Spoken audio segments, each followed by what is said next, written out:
मंच पर विराजमान मेरे साथ अपने इस क्षेत्र के क्षेत्रीय अध्यक्ष श्री महेश चंद्र श्रीवास्तव जी, हमारे जिला के जिला प्रभारी श्री शंकर गिरी जी, हमारे इस क्षेत्र के लोकप्रिय प्रत्याशी सम्माननीय विनोद सिंह जी, हमारे पड़ोस के ही प्रत्याशी श्री सीताराम वर्मा जी, ओम प्रकाश पांडे जी जो इसौली से प्रत्याशी हैं, और राजेश गौतम जी जो कादीपुर से प्रत्याशी हैं। यहां उपस्थित डॉक्टर R.A. वर्मा जी, जिला के हमारे जुझारू अध्यक्ष, श्री संत बख्श सिंह जी चुन्नू जी, क्षेत्रीय उपाध्यक्ष, श्री सुशील त्रिपाठी जी जो क्षेत्रीय महामंत्री हैं, राजा प्रसाद उपाध्याय जी राजा बाबू जो प्रत्याशी हैं सदर विधायक के, सूर्यभान सिंह जी विधायक सुल्तानपुर, देवमणि द्विवेदी जी विधायक लंबुआ, के शर्मा जी जो हमारे नेशनल राष्ट्रीय स्पोर्ट्स पर्सन हैं, श्री बबीता जायसवाल जी अध्यक्ष नगर पालिका, श्री ओम प्रकाश पांडे जी, अर्जुन सिंह जी, जय नारायण जी, सम्मानित मंच, और यहाँ इतनी बड़ी संख्या में एकत्र आए माताएं, बहनें, मातृशक्ति, मेरे नौजवान साथी और हमारे मीडिया के साथी, प्रिंट मीडिया और इलेक्ट्रॉनिक मीडिया के साथी, मैं अपना सौभाग्य मानता हूं कि भगवान श्री राम जी के पुत्र कुश, उनके द्वारा बसाया गया ये शहर, ये नगर, ये पवित्र नगर जिसको आप सब लोग कुश भवनपुर के रूप में भी जानते हैं, ऐसी धरती के सभी सज्जन वृंद को मैं नमन करता हूं और आशीर्वाद लेता हूं। मित्रों, यह महर्षि वाल्मीकि और ऋषि दुर्वासा की भी तपोस्थली रही है, और इसके साथ साथ यहां पर मां भवानी के मंदिर, जो पूज्य मंदिर जिनकी हम सब लोग आराधना करते हैं, ऐसे पवित्र भूमि पर मुझे आने का सौभाग्य मिला। मैं पुनः इस पुण्य भूमि को नमन करता हूं। यह क्रांतिकारी भूमि भी है, वीरों की भूमि भी है।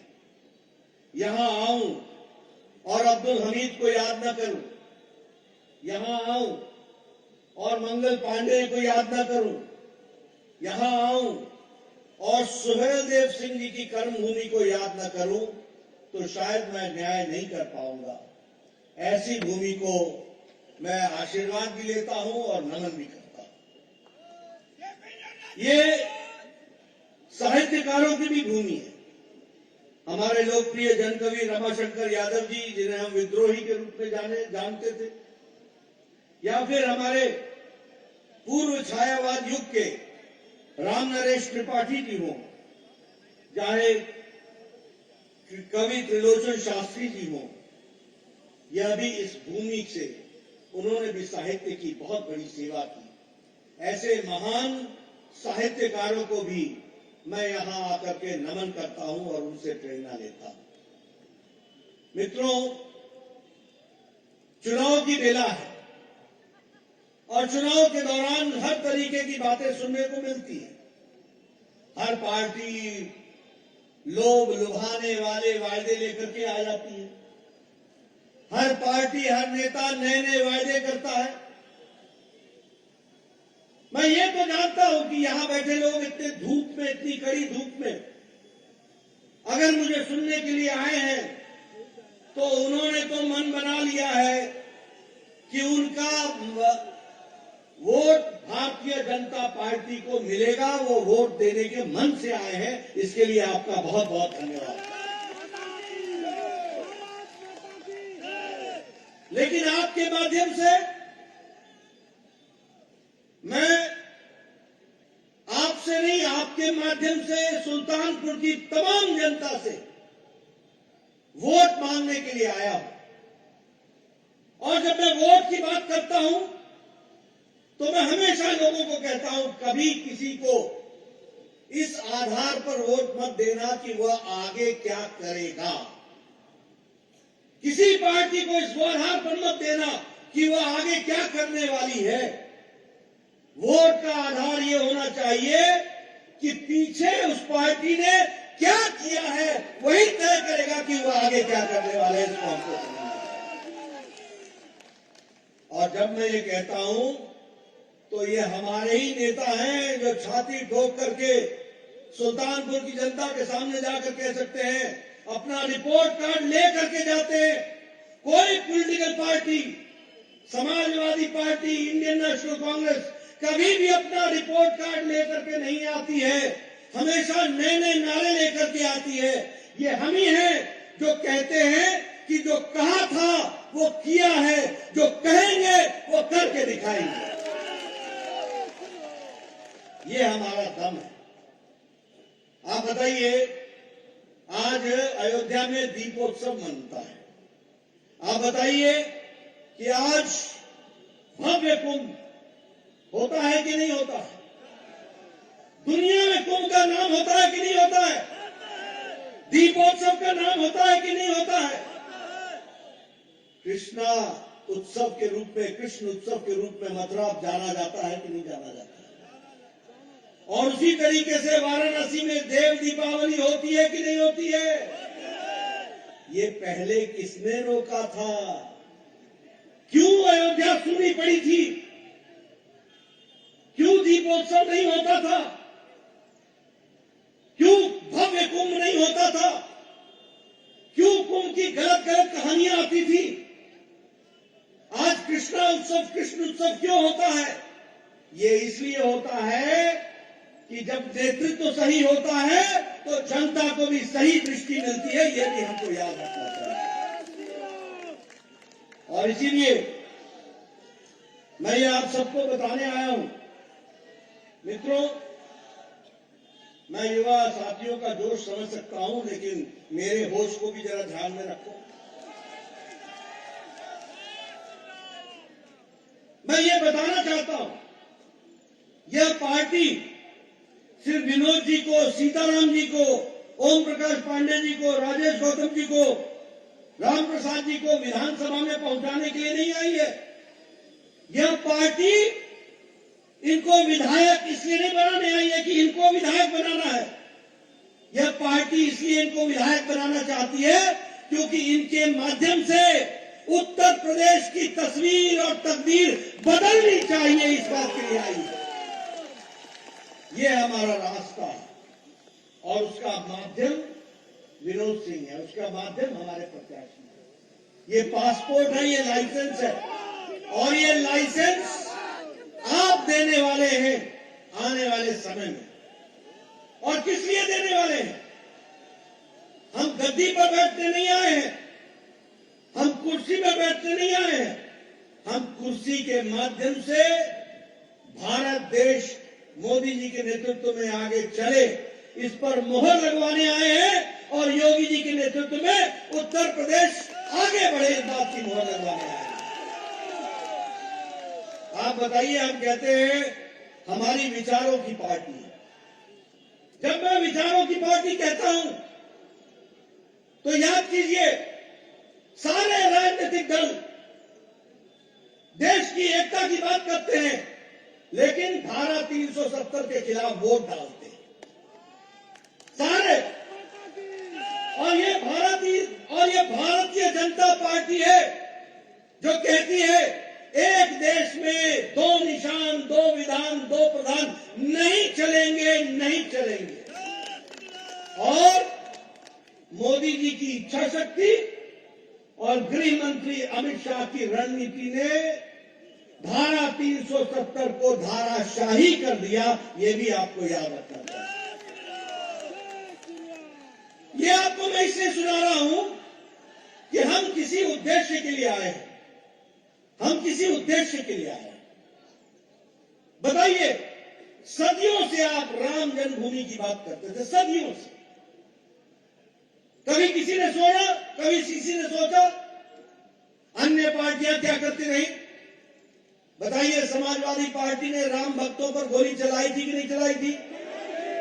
चलाई थी कि नहीं चलाई थी? बताइए, कांग्रेस पार्टी ने यही राम जन्मभूमि को अटकाया था, भटकाया था, लटकाया था कि नहीं? लटकाया था कि नहीं? कपिल सिब्बल सुप्रीम कोर्ट में बोलते थे कि इसका फैसला न होने दो, इसका फैसला होगा, इसको अटका दो, इसका फैसला हो जाएगा तो भारतीय जनता पार्टी को फायदा हो जाएगा। अरे भगवान श्री राम का भव्य मंदिर बनना था, तुम बीजेपी का फायदा नुकसान देख रहे थे, तुम लटका रहे थे।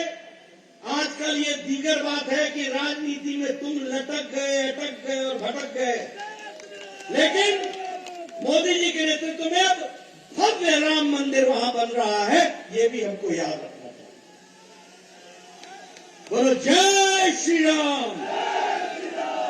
ये हम विचारों की लड़ाई लड़ने आए हैं। आप बताइए, सुप्रीम कोर्ट ने कहा था कि 3 तलाक को समाप्त करो, ये मुस्लिम महिलाओं के लिए अभिशाप है, ये बहुत बड़ा दंश है, इसको समाप्त करो, सुप्रीम कोर्ट ने कहा था। किसी भी राजनीतिक दल में ये ताकत नहीं थी, किसी भी राजनीतिक दल के नेता में ये रीढ़ की हड्डी नहीं थी कि वो इसको हटा दे। वो समझौता करते थे, वो तुष्टीकरण की राजनीति करते थे। ये मोदी जी हैं जिन्होंने सुप्रीम कोर्ट के आदेश को पार्लियामेंट में लाकर कानून बना करके मुस्लिम बहनों को 3 तलाक से आजादी दिला दी। ये भी हमको याद रखना चाहिए। और आपको भी जानकारी होनी चाहिए, 3 तलाक पाकिस्तान में नहीं है, 3 तलाक अफगानिस्तान में नहीं है, 3 तलाक बांग्लादेश में नहीं है, 3 तलाक ईरान में नहीं है, 3 तलाक इराक में नहीं है, 3 तलाक सीरिया में नहीं है, 3 तलाक बहुतायत मुस्लिम देश इंडोनेशिया में भी नहीं है। लेकिन हमारा देश जो सेकुलर देश था, यहां 3 तलाक जारी था, सुप्रीम कोर्ट के आदेश के बावजूद जारी था। ये मुस्लिम बहनों को आजादी दिलाने का काम किया तो विचारों की पार्टी भारतीय जनता पार्टी ने करके दिया, ये हमको ध्यान रखना है। इसलिए मित्रों, हम एक विचारों से जुड़े हुए पार्टी। दूसरी बात, हम गांव, गरीब, दलित, पीड़ित, शोषित, समाज के अंतिम पायदान पर खड़ा व्यक्ति, हमारी महिला शक्ति, हमारे नौजवान युवा, हमारे किसान भाई, इनके लिए समर्पित है तो भारतीय जनता पार्टी है, ये याद रखें। और फिर ये मैं भाषण के लिए नहीं कह रहा हूं, हमारे हर कार्यक्रम देख लो आप, हर कार्यक्रम वो गरीब को मजबूती देते हैं, वो महिलाओं को मजबूती देते हैं, वो युवाओं को मजबूती देते हैं, वो किसान को सशक्त करते हैं। इस बात को हमको समझना पड़ेगा। हमारे नेता भी बोल रहे थे, विनोद सिंह जी ने थोड़ी देर में जो चर्चा की, उन्होंने बातचीत की, विकास की। अरे मित्रों, यही देश था ना जहां एक भारत का प्रधानमंत्री बोलता था कि 100 पैसा भेजता हूं, 100 रुपए भेजता हूं तो 15 ही पहुंचता है। आज मोदी जी ने 45 करोड़ जनधन खाते खोलकर, चाहे किसान हो, चाहे युवा हो, चाहे महिलाएं हो, उनके खाते में बिना बिचौलिए के सीधे भारत सरकार का पैसा पहुंचाने की योजना की है। अब जनधन खाते में 100 रुपया उनके खाते में जाता है। यह है अंतर। इस अंतर को समझो। गरीब कितना सशक्तिकरण हुआ है। प्रधानमंत्री आवास योजना का पैसा सीधा जाता है, प्रधानमंत्री गरीब कल्याण योजना के सीधा उन तक पहुंचता है, प्रधानमंत्री किसान सम्मान निधि सीधी उन तक पहुंचती है, कोई बिचौलिया नहीं, कोई बीच में नहीं। और योजनाएं, सौभाग्य योजना उठा लो, अरे मोदी जी का इंतजार करना पड़ा, 18,000 गांव ऐसे थे जिनको बिजली नहीं थी। मैं 2012 के चुनाव में आया था, मैं 2012 के चुनाव में यहां पर प्रचार करने के लिए आया था। मैंने सबको कहा कि भैया मेरे को सूर्यास्त से पहले ही घुमा लो गांव, उसके बाद बड़ा मुश्किल होता है। तुम मेरे आगे ये सौर ऊर्जा लेके चलते हो, पता नहीं मैं नाली में गिरूं कहां गिरूं समझ में नहीं आता, सड़क कहां होगी खत्म होगी मालूम नहीं, अंधेरा ही अंधेरा, अंधेरा ही अंधेरा। ये उत्तर प्रदेश मैंने अपनी आंख से 2012 में देखा है। और आज हमारे लोग बोलते हैं 16 घंटे नहीं 24 घंटे बिजली चाहिए, 24 आवर्स, 24 घंटे। 18,000 गांव को बिजली दी है, 2.5 करोड़ लोगों के घर में बिजली पहुंचाई है, तो मोदी जी ने पहुंचाई है, योगी जी ने पहुंचाई है। इस बात को याद करना चाहिए। मित्रों, याद करो 2014 के पहले गरीब आदमी की स्थिति क्या थी? स्थिति अगर किसी गरीब आदमी के यहां किसी को कैंसर हो गया, अगर किसी गरीब आदमी के यहां किसी को दिल की बीमारी हो गई, तो नेता लोग एप्लीकेशन लेकर के मुख्यमंत्री के द्वारे जाते थे और प्रधानमंत्री के द्वारे जाते थे, कहते थे इसका इलाज करा दो, इसके पास पैसे नहीं है, और फिर प्रधानमंत्री मुख्यमंत्री उसको राहत देने की कोशिश करते थे। लेकिन गरीब आदमी का गांव में खेत बिक जाता था, मकान बिक जाता था। क्या यह स्थिति थी कि नहीं थी? बताओ, थी कि नहीं थी? मोदी जी ने आयुष्मान भारत में 50 करोड़ लोगों को, यानी भारत की 40% आबादी को गंभीर बीमारियों से लड़ने के लिए हर साल 5-5 लाख रुपए प्रति परिवार दिया है। ये भी हमको याद रखना चाहिए। 2.5 करोड़ से ज्यादा लोगों का इलाज हो चुका है पिछले 3-4 सालों में, 2.5 करोड़ से ज्यादा गंभीर बीमारी। और कौन है ये बेचारे लोग? गरीब लोग, रिक्शा वाला, ठेड़ी वाला, रेडी वाला, ठेले वाला, सब्जी वाला, बाल काटने वाला, रैक पिकर जो कूड़ेदान से प्लास्टिक उठाता है, ऐसे गरीब लोगों को मोदी जी ने 5 लाख रुपए का हर साल 5 लाख रुपए का हेल्थ कवर दिया। ये हमको इसलिए मैं भाषण देने नहीं आया हूं। किस तरीके से गरीबों के बारे में, उत्थान के बारे में सोचा गया है, वो आपको बताने आया हूं। आप बताइए, स्वच्छ भारत अभियान, मोदी जी ने कहा मैं स्वच्छ अभियान शुरू करूंगा लाल किले के प्राचीर से 2014 में। मुझे याद है, ये जो चांदी के चम्मच के साथ पैदा हुए नेता है ना, कांग्रेस, इंडियन नेशनल कांग्रेस और समाजवादी पार्टी के, इन्होंने मजाक उड़ाया था, मखौल उड़ाया था और ये कहा था कि प्रधानमंत्री स्वच्छता की बात करता है, लाल किले से कोई और बात नहीं रह गई थी करने को। मैं आपके सामने एक वाक्य बताना चाहता हूं। राम मनोहर लोहिया जी ने, जो हम सब के बहुत बड़े सोशलिस्ट लीडर हुए, उन्होंने 60 के दशक में पार्लियामेंट में भाषण दिया था जवाहरलाल नेहरू के नहीं, लाल बहादुर शास्त्री जी के सामने, कि मुझे शर्म आती है कि भारत के महिलाएं गांव में जब मेरी जीप जाती है तो वो बेचारे अपनी दैनिक नित्य क्रम के लिए झुंड की झुंड के रूप में निकल करके खेतों की तरफ जाते हुए दिखती हैं। मुझे शर्म आती है। ये राम मनोहर लोहिया ने 60 के दशक में कहा था। और उस समय से लेकर 2014 तक किसी ने सुध नहीं ली, और मोदी जी ने पिछले 7 सालों में 11 करोड़ इज्जत घर बना करके 11 करोड़ बहनों को इज्जत देने का काम किया, महिला सशक्तिकरण। आप सोचिए, आप सोचिए भैया मेरे, आप सोचिए कि 11 करोड़ बहनें, 11 करोड़ बच्चे अपने परिवार के, अपने दैनिक नित्यक्रम के लिए घर से बाहर खेतों में जाते थे।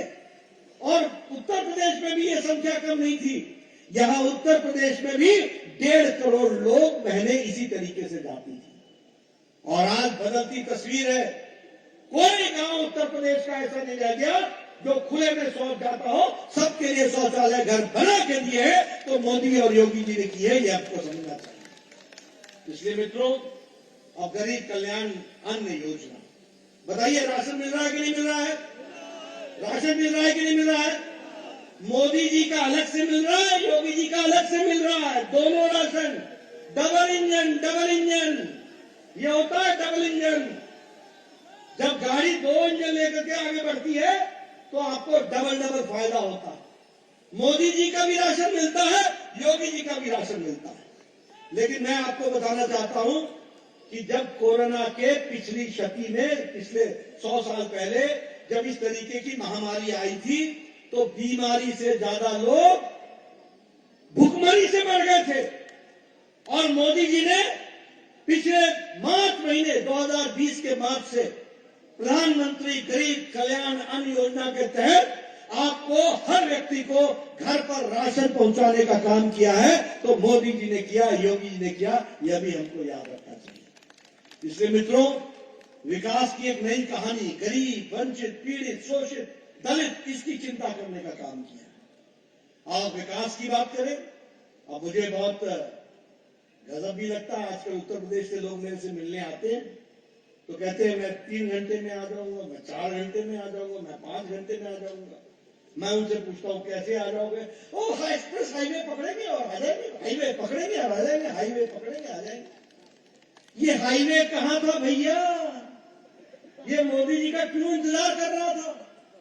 आज Purvanchal express, Ganga express link, अपना बुंदेलखंड एक्सप्रेस वे, हमारा गोरखपुर एक्सप्रेस वे, हर जगह एक्सप्रेस वे बन रहा है। और 4 लेन, 6 लेन, ये 6 लेन और 4 लेन बन रहा है। इसको समझना पड़ेगा, इसको जानना पड़ेगा। मैं तो कहता हूं मित्रों, ये सड़क नहीं है, ये उत्तर प्रदेश की विकास की गंगा की कहानी है। ये आपको याद रखना चाहिए, ये विकास की कहानी। आज आपके यहां लखनऊ में अटल बिहारी मेडिकल यूनिवर्सिटी बन रही है, आज आपके यहां आयुष यूनिवर्सिटी बन रही है, आपके यहां 2 all India institute of medical sciences हो गए। आने वाले समय में आपको इलाज के लिए दिल्ली नहीं आना पड़ेगा, आपका इलाज उत्तर प्रदेश में हो जाएगा। यह मोदी जी ने रचना की है। और आपको जान करके आश्चर्य भी होगा और खुशी भी होगी। आश्चर्य यह कि 22-23 करोड़ की जनसंख्या उत्तर प्रदेश, और 2014 में जब मैं स्वास्थ्य मंत्री बना तो उस समय यहां पर 14 मेडिकल कॉलेज थे, सिर्फ 14 मेडिकल कॉलेज। और आज मोदी जी के आशीर्वाद से 59 मेडिकल कॉलेज हैं, जिसमें सुल्तानपुर भी आता है। ये भी आपको ध्यान रखना चाहिए। क्यों नहीं चिंता हुई? आज सुल्तानपुर में मेडिकल कॉलेज कैसे हो रहा है? इसलिए हो रहा है कि मोदी जी ने तय किया कि हमारा बच्चा बाहर नहीं जाएगा पढ़ने के लिए, वो डिस्ट्रिक्ट में ही पढ़ेगा और वहीं के गांव की सेवा करेगा, वहीं मेडिकल कॉलेज बनाएंगे। इस बात को लेकर के पूरा किया। अभी जो निर्मला सीतारमण जी ने जो बजट रखा है, उसमें एक साल में 60 लाख लोगों को नौकरी मिलने वाली है। प्रमोशन इन लिंक इंसेंटिव के तहत 60 लाख लोगों को नौकरी मिलेगी। एक साल में 20,000 करोड़ के लागत से 25,000 किलोमीटर सड़क बनने वाली है। एक नई इकोनॉमी की कहानी बनने वाली है। और यही नहीं, लगभग 80 लाख नए घर बनेंगे, पक्के मकान। वैसे आपको बता दूं, 1,36,00,000 मकान बन चुके हैं, और मेरे ख्याल से शायद 70-80 लाख उत्तर प्रदेश में बन चुके हैं मकान। और ये मकान कैसे हैं? अलग रसोई घर, उसमें गैस का कनेक्शन, अलग शौचालय, रहने के लिए अलग कमरा, अहाता अलग और टेरेस अलग। और सबसे बड़ी बात कि घर का मालिक नहीं होगा, मालकिन होगी, महिला सशक्तिकरण होगा। ये किया अब एक साल के अंदर लगभग 60 लाख घर बनेंगे 48,000 करोड़ रुपए की लागत से, और लगभग 82 लाख लोगों के घर में पानी नल पहुंचेगा 60,000 करोड़ रुपए की लागत से। तो यह विकास हो रहा है। मित्रों, हमारा नारा है, फर्क साफ है, सोच ईमानदार है और नेता दमदार और असरदार है। अब ये फर्क साफ है। 5 साल पहले उत्तर प्रदेश 7वें पायदान में आर्थिक जगत में खड़ा था, आज दूसरे नंबर पर खड़ा है। एक बार सरकार लाओगे, पहले नंबर पर उत्तर प्रदेश खड़ा हो जाएगा। ये भी हमको ध्यान रखना है। 10 नए विश्वविद्यालय आए हैं, 77 नए कॉलेज खुले हैं और उसके साथ साथ लगभग 28 इंजीनियरिंग कॉलेज खुले हैं। यह भी हमको ध्यान में रखना चाहिए। मित्रों, हमारा जो संकल्प पत्र है उसमें हमने कहा है उज्ज्वला में गैस तो आ गई, लेकिन अब योगी जी की तरफ से होली और दिवाली में 2 सिलेंडर मुफ्त मिलेगा, इसकी भी व्यवस्था की गई है। पढ़ने वाले बहनों के लिए 12 के बाद स्कूटी का इंतजाम किया जाएगा, मोपेड का इंतजाम किया जाएगा और 2 करोड़ नौजवानों को लैपटॉप और टैबलेट दिए जाएंगे ताकि वो विकास के लिए आगे बढ़े। तो मित्रों, उसी तरीके से किसानों के लिए हर दृष्टि से सुविधा देने की बात की जाएगी, तो उसको भी आगे बढ़ाने का काम किया है। मित्रों, अब यहां पर मैं कुछ और आपसे गहरी बात करने आया और वह गहरी बात, क्योंकि मैंने विकास की बात आपसे कर ली, आपको फर्क मैंने साफ दिखा दिया, लेकिन मैं उत्तर प्रदेश के लिए जो एक काले बादल की तरह मंडरा रहा है उससे आपको मैं सजग कराना चाहता हूं। ये काले बादल हैं, ये उत्तर प्रदेश के लिए नासूर है, ये उत्तर प्रदेश के विकास के लिए रोड़ा है। और मैं फिर कहने के लिए नहीं कह रहा हूं, मैं आपके सामने इस बात को रखना चाहता हूं। बताइए, 5 साल पहले उत्तर प्रदेश में माफिया राज था कि नहीं था? बताइए, 5 साल पहले लोग अपने दुकानें बंद करके 5-7 बजे के बाद चले जाते थे कि नहीं चले जाते? बताइए, माताएं बहनें असुरक्षित थी कि नहीं थी? बताइए, मुख्तार अंसारी ये दंदनाता था कि नहीं दंदनाता था? आप बताइए, आतिक अहमद दंदनाता था कि नहीं दंदनाता था? आप बताइए, ये सारे लोग, ये आजम खान दंदनाता था कि नहीं दंदनाता था? आजकल ये तीनों के तीनों जेल में गुल्ली डंडा खेल रहे हैं कि नहीं खेल रहे हैं? अब मैं आपसे पूछना चाहता हूं कि कौन सा कानून था जब ये दंडना रहे थे और कौन सा कानून था जो आज ये जेल में गुल्ली डंडा खेल रहे हैं? मित्रों, कानून एक था, पर उस समय राजा की आंखों में पट्टी बंधी थी। आज योगी राजा के कान आंख खुले हैं और इसलिए ये जेल के अंदर है और आप बाहर बस्ती में घूम रहे हैं। ये हमको समझना चाहिए।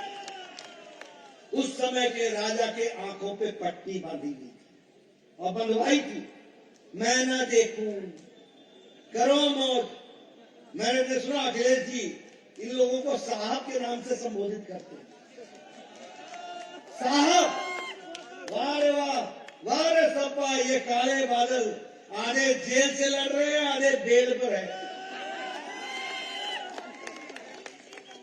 मित्रों, आप बताइए, 5 साल पहले अखिलेश जी के राज में 200 दंगे हुए थे कि नहीं हुए थे? आप बताइए, 300 बार बंद हुआ था कि नहीं हुआ था उत्तर प्रदेश? कर्फ्यू लगा था कि नहीं 700 बार? योगी जी के टाइम पर एक भी दंगा नहीं हुआ और किसी की भी बंद कराने की हिम्मत नहीं है। और हर एक जुलूस ठीक से निकलता है कि नहीं निकलता है? विसर्जन ठीक से होता है देवी जी का कि नहीं होता है? परमिशन मिलती है कि नहीं मिलती है? ये है अंतर, वो है सूरज और ये है काले बादल। अब आपका काम है कि बादल को हटाओ, सूरज की रोशनी लो और विकास को आगे बढ़ाओ। इसकी हमको चिंता करनी। मित्रों, मैं यही नहीं रुकता हूं। आप बताइए, कैराना में 60 परिवार पलायन कर गए थे कि नहीं कर गए थे? और मुजफ्फरनगर दंगे में 92 लोग मरे थे कि नहीं मरे थे? और मुजफ्फरनगर में मरने वाले, मुजफ्फरनगर में दंगा कराने में जो मुख्य अभियुक्त था उसको एरोप्लेन से अखिलेश ने अपने घर में निमंत्रण दिया था कि नहीं दिया था? वो गया था कि नहीं गया था? उसको बिरयानी खिलाई थी कि नहीं खिलाई थी? अब चुनाव वाले दिन आपने भी इन लोगों को अच्छे तरीके से इनकी सेवा करनी है, मुंह और जवाब देना है, ये हमको समझना पड़ेगा। और मैं फिर यही नहीं रुकता हूं। अभी अभी मुझे पता चला, मैंने परसों रात को टीवी ऑन किया तो देखा हमारे अखिलेश जी अपने पूज्य पिताजी के साथ बड़े दिनों बाद दर्शन हुए उनके। कहां दर्शन हुए? करहल में। इसका मतलब अब अखिलेश जी आपने उत्तर प्रदेश का चुनाव लड़ना छोड़ दिया। अब आपको मुलायम सिंह जी के आशीर्वाद की जरूरत करहल की धरती पर पड़ गई। देखो, ये राजनीतिक दृष्टि से ये समझने की बात है कि घर ही हिला हुआ है, तो उत्तर प्रदेश की क्या बात करनी, क्या जरूरत पड़ी आखिर मुलायम जी को वहां करहल जाने की? इसलिए जरूरत पड़ी क्योंकि घर हिल गया है, हिल गया। और अब वो चुनाव उत्तर प्रदेश का नहीं लड़ रहे हैं, अब तो करहल का चुनाव लड़ रहे हैं, घर की सीट का चुनाव लड़ रहे हैं। इसको भी हमको याद करना चाहिए और इसको भी हमको समझ करके ही चलना चाहिए। मित्रों, मैं आपके साथ 3 घटनाएं बताना चाहता हूं। मैं सारी बातें आंकड़ों के साथ लेके आता हूं और मैं यहां पर मीडिया को ओपनली चैलेंज करता हूं। मेरी बात को नोट करना और मेरी बात को अखिलेश जी जब यहां पर उनका पदार्पण हो, जब वो साक्षात यहां पर दर्शन हो उनके, तो उनसे मेरी तरफ से सवाल पूछ लेना। मैं आपके सामने कुछ आंकड़े रखना चाहता हूं। सबसे पहली बात मैं आपके सामने ये बताना चाहता हूं कि 26 अप्रैल 2000 क्षमा करिएगा 23 फरवरी 2005 23 नवंबर 2007, याद कीजिए, उत्तर प्रदेश में 3 बम ब्लास्ट हुए थे कचहरी में। एक अयोध्या की कचहरी में बम ब्लास्ट हुआ था, एक लखनऊ की कचहरी में बम ब्लास्ट हुआ था और एक वाराणसी की कचहरी में बम ब्लास्ट हुआ था। 3 बम ब्लास्ट हुए थे। 15 लोग मारे गए थे और 50 लोग घायल हुए थे। 15 लोग मारे गए थे, 50 लोग घायल हुए थे। इसका जिम्मेवारी इंडियन मुजाहिदीन ने ली थी और इंडियन मुजाहिदीन ने कहा कि यही नहीं, हमने इसके साथ साथ दशाश्वमेध घाट पर भी ब्लास्ट किया था 23 फरवरी को, जिसमें 7 लोग मारे गए थे। श्रमजीवी ट्रेन पर भी हमने ब्लास्ट किया था जिसमें 13 लोग मारे गए थे। नई दिल्ली के सरोजनी नगर और गोविंदपुरी और पहाड़गंज में भी हमने बम ब्लास्ट किया था जिसमें 62 लोग मारे गए थे।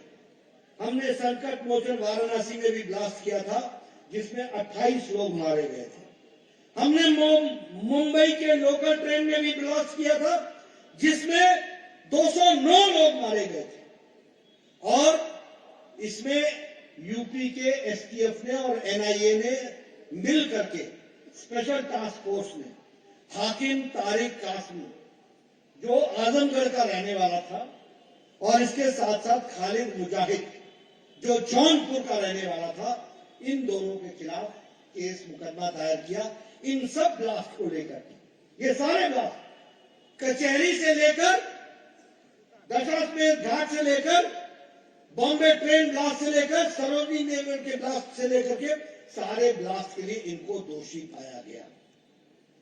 अब आपको मैं बताना चाहता हूं कि 26 अप्रैल 2012, मेरी डेट नोट कर लेना, बाकायदा उत्तर प्रदेश के बतौर मुख्यमंत्री अखिलेश जी ने केस को वापस लेने के लिए हुक्म जारी किया और केस को विड्रॉ कर लिया। आतंकवादियों के खिलाफ केस विड्रॉ हो गया। इलाहाबाद हाईकोर्ट ने कहा, आप ये केस वापस नहीं ले सकते हैं, इस केस पर मुकदमा चलेगा। इसी दौरान एक गोरखपुर में गोलघर बम ब्लास्ट हुआ, उसमें भी इन दोनों का नाम आया, वो भी केस जुड़ा, उससे भी अखिलेश जी ने इनको बरी कर दिया। High court, Allahabad high court ने केस चलाया और गोरखपुर के स्पेशल कोर्ट ने इनको 4 जिंदगियों तक आजीवन कारावास दिया, 4 जिंदगियों तक। मैं जानना चाहता हूं अखिलेश जी, ये जो काले बादल मैं आपको बता रहा हूं, क्या ऐसे लोगों को आप रक्षा के लिए लाओगे? ऐसे लोगों को मुख्यमंत्री बनाओगे? मैं पत्रकार भाइयों से बताना चाहता हूं कि अखिलेश जाए तो पूछना, क्या ऐसे लोग मुख्यमंत्री बनेंगे जो रक्षक ही भक्षक बन जाए? अभी परसों अखिलेश जी ने कहा बीजेपी वाले संविधान को नहीं मानते। अरे तुमने शपथ ली थी कि मैं ईश्वर की शपथ लेता हूं कि मैं संविधान की रक्षा करूंगा, लेकिन तुम्हारे कर्तव्य बताते हैं कि तुमने क्या किया। तुमने शपथ ये ली कि मैं ईश्वर की शपथ लेता हूं कि मैं आतंकवादियों की रक्षा करूंगा। ये काम तुमने करके किया। यही नहीं, रामपुर में 31 की रात 2007 31 दिसंबर और 1/2008 1 बजे रात को रामपुर में AK-56 से सीआरपीएफ के कैंप पर AK-56 राइफल से हमला किया इंडियन मुजाहिदीन के लोगों ने और लश्कर तोयबा ने। 7 लोग मारे गए, 7 हमारे पुलिस सीआरपीएफ के जवान मारे गए, 7 माताओं के गोद सूनी हो गई, 7 बहनें विधवा हो गई, 7 परिवार के बच्चे अनाथ हो गए। किसी ने सुन नहीं ली। एनआईए ने पकड़ करके निकाला तो इंडियन मुजाहिदीन का और हरकत उल इस्लामी का जो कमांडर इन चीफ था, शहाबुद्दीन, बिहार का रहने वाला, वो पकड़ा गया। उसके खिलाफ मुकदमा चला, उसके कारण 7 लोग पकड़े गए। अखिलेश जी ने यही 23 अप्रैल 2012 को शहाबुद्दीन को भी ये कह करके छोड़ दे दिया कि सामाजिक सद्भाव रखने के लिए मैं शहाबुद्दीन को बरी करता हूं और उनके खिलाफ केस विड्रॉ करता हूं। ऐसे हैं ये लोग। और फिर इलाहाबाद हाईकोर्ट ने कहा ये आप नहीं कर सकते, इनके खिलाफ भारत के कानून के तहत आरोप लगा करके मुकदमा चलेगा। और आपको जानकर के खुशी होगी कि गोरखपुर के हाईकोर्ट ने, बनारस के हाईकोर्ट ने, इलाहाबाद के हाईकोर्ट ने इनको 4 लोगों को सजाए मौत और 3 लोगों को आजीवन कारावास दिया है। ये हमको ध्यान रखना। इसलिए मित्रों, एक तरफ योगी जी है जो आपकी रक्षा के लिए दिन रात एक करके काम कर रहे हैं, और एक तरफ ये अखिलेश जी लोग हैं जो खान साहब को, फलाने साहब को, अंसारी साहब को, इनको प्रोटेक्शन देने का काम कर रहे हैं। आप बताइए, ऐसे लोगों को आप समर्थन देंगे क्या? ऐसे लोगों को आप समर्थन देंगे क्या? मित्रों, ये मैं सुल्तानपुर में यहां बैठे लोगों को, माताओं बहनों को सिर्फ नहीं कह रहा हूं, आपके माध्यम से सुल्तानपुर के हर विधानसभा के लिए मैं अपील कर रहा हूं कि आप इन सब लोगों को आप चुनाव जिताएं। ये राष्ट्रवाद का रास्ता है, ये विकास का रास्ता है, ये आगे बढ़ने का रास्ता है, और समाजवादी पार्टी का रास्ता विनाश का रास्ता है, अपने ऊपर काले बादल छाने का रास्ता है। ये हमको ध्यान में रखना है। और इसीलिए मैं आपसे अपील करने आया हूं कि आप पूरी ताकत लगा करके नौजवान साथी चुनाव तक चुप मत बैठना, घर घर जाओ, गांव जाओ, लोगों को संदेश दो कि विकास का दूसरा नाम है तो भारतीय जनता पार्टी है, राष्ट्रवाद का नाम है तो भारतीय जनता पार्टी है, देश को आगे बढ़ाने का नाम है तो नरेंद्र मोदी है, और प्रदेश को आगे बढ़ाने का नाम है तो योगी आदित्यनाथ है। इसको लेकर के आगे बढ़ो।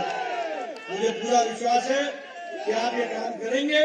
और मीडिया वाले मेरे प्रश्नों को नोट कर लिया होगा, वह जरूर अखिलेश जी से पूछेंगे। मैं हवाई की बात करने वाला आदमी नहीं हूं, मैं तथ्यों के साथ जनता के बीच में जाने वाला आदमी हूं। और इसीलिए मैं ये बात आपको बता रहा हूं, ये मुद्दा होना चाहिए चुनाव का। एक तरफ रक्षक है योगी जी, एक तरफ रक्षक हैं हमारे भारत के प्रधानमंत्री, एक तरफ भक्षक हैं जो कानून के आड़ में अपने आप को पनपाते हैं और अपने लोगों के माध्यम से जनता को अंधकार में ढकेलते हैं। ये हमको याद रखना चाहिए। आपने मेरी बात सुनी, इतने धूप में आप बैठे रहे, आपका बहुत बहुत धन्यवाद। जय भारत, जय उत्तर प्रदेश। बहुत बहुत धन्यवाद माननीय राष्ट्रीय अध्यक्ष जी। सुल्तानपुर की ये जनता आपको विश्वास दिलाती है, सुल्तानपुर के 5 विधानसभा सीटें जीतकर भाजपा की झोली में डालेगी। अब मैं अपने यशस्वी जिलाध्यक्ष जी से आग्रह करूंगा आकर आए हुए जनता का आभार व्यक्त करें।